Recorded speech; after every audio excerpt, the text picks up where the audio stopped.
নমস্কার বন্ধুরা, আমি প্রভাত আবারও চলে এলাম একটু লাঞ্চের থালির ভিডিও নিয়ে।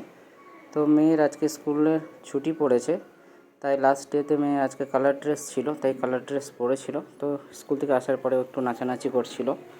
তো যাই হোক, আজকে লাঞ্চের থালিতে ছিল এই যে গরম গরম সাদা ভাত, আর তার সাথে ছিল উচ্ছে ভাজা, বড়ি ভাজা, আর ছিল মসুর ডাল বেটে তার ভাজা, আর ছিল লাল শাক, খসলা শাকের বড়ি দিয়ে ভাজা, আর বড়ি আর পোস্ত দিয়ে ভাজা, আর তার সাথে ছিল চাল কুমড়ো ডাঁটা আলু বেগুন দিয়ে তরকারি, আর তার সাথে ছিল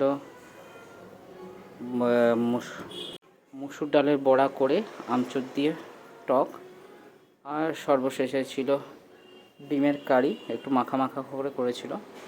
তো যাই হোক বন্ধুরা, আমার ভিডিও যদি আপনাদের ভালো লাগে লাইক কমেন্ট করে পাশে থাকবেন। দেখা হচ্ছে আগামী ভিডিওতে। ধন্যবাদ বন্ধুরা।